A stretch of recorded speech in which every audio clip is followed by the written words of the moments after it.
Hello friends, जय Jagannath. Sasmita कुक्स channel रे आपण मानकु स्वागत करुच्ची। आज आम भेंडी उपर एक नुआ रेसिपी प्रस्तुत करबा जहाँकि नुआ प्रकार टेस्ट आसीबो। वीडियोटी भल लगे लाइक करेंगे, शेयर करेंगे और कमेंट माध्यम निश्चय जनइबे। आउ जदि मो चैनल रे नुआ अछंती प्लीज सब्सक्राइब करनेबे। ताले डेरी न करी वीडियोटी स्टार्ट करबा।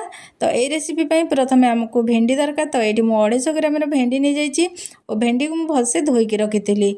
एबे हमें प्रथमे भेंडी को काटी रखिबा। तो टमाटर और पियाज को साइड करदे प्रथमे, तापर आम भेंडी को काटिबा। तो ये देखो मुझे गोटे छुरी साहाय्य प्रथमे भेंडीर नासी को काटिदेबा और ता अगटा को अल्प टिके काटी रखिबा। तापर भेंडी को आम 2 खंड एमती 2 पीस करिकी काटी रखिबा। तो ये प्रोसेस रे देखो आम भेंडी सब को काटिदेबा। एठी जदि भेंडी बड़ साइज थाए ताले 2 खंड करनेबे और जदि छोट साइज भेंडी थाए ताले एमती गोटिकिया रखिनेबे। तो ये देखो आमर भेंडी कटा हो जाइए। एबे आमे ए भेंडी रे एमती छोट छोट कट लगे नबा। एमती छोट छोट कट लगेले जहाँ फल आमर हल्दी लुण ता भीतर को भलसे जाई परिबो। एबे आमर भेंडी कटा सरी जाइए। एबे आमे पियाज को काटी नबा। तो ये देखो पियाज को एमती 4 फाड़ करी काटी नबा। एठी आमे पियाज को बेसी छोट करी काटिबा नै, एमती बड़ साइज रही काटिबा और ता पाखुड़ा सब को एमती बाहर करनबा।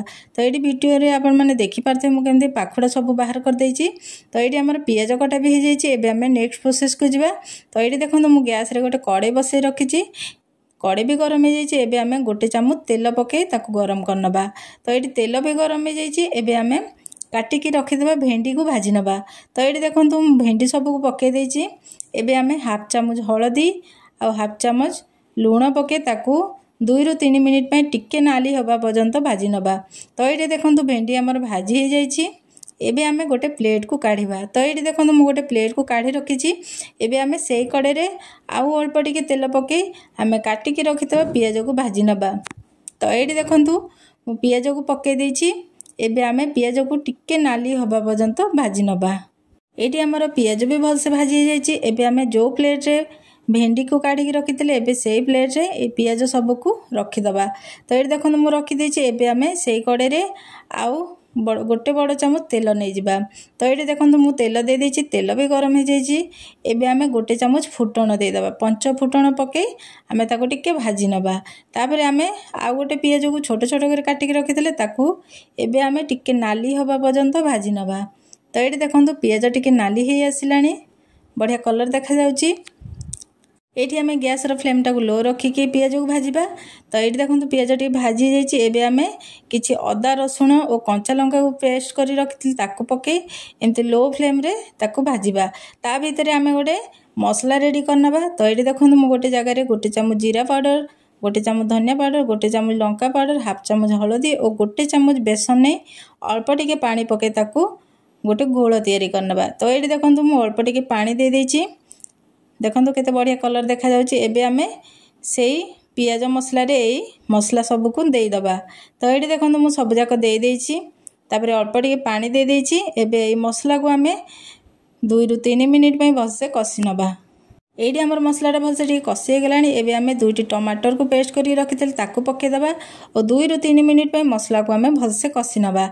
तो एडी देखो मसला हमर टिके भलसे कसी हे गलानी। बास्ना मते बहुत भलो आसुची, बहुत बढ़िया कलर देखा जाउची। एबे आमे गोटे गिना पानी दे दबा। तो एठी आपण माने केतिकी ग्रेवी रखिबे से हिसाब रे पानी दे देबे। तो एठी मु गोटे गिना पानी दे देइची। तापर स्वाद अनुसार लुण पके ताकू भलसे गोली नबा। तो एठी आपण माने देखिकी लुण नेबे। आगुरो आमे भेंडी भाजिला को लुण पकेइतिले, तो से हिसाब रे लुण पकेबे। एबे आमे फुटिया दबा। तो एठी देखंतु तरकारी हमर भलसे फुटी जाइची। एबे आमे भाजी के रखिदा भेंडी और पियाज को पकेइ दबा। तो एठी देखंतु पियाज को भेंडी को पके देइची। एबे ताको टिके भलसे गोळेई नबा। ताको 2 ରୁ 3 मिनिट पे फुटिया को दबा। एठी हमर तरकारी भलसे फुटी जाइची। एबे आमे गोटे चामच मीट मसला पके दबा। तो एठी देखंतु मीट मसला पके देइची। एबे ताको भलसे टिके एमती गोळेई नबा। तो एठी देखंतु हमर भेंडी तरकारी प्रस्तुत हो जाइची। बहुत बढ़िया कलर देखा जाउची। ता फ्लेवर मध्ये बहुत सुंदर आसुची। तो ये देखो एबे हो जाइए। एबे गैस रा फ्लेम टाको बंद कर दबा। तो ये देखो ए प्रोसेस रे निश्चय थरे बनातु। रुटी भात पूरी परोठा सबुतरे भल लागिबो।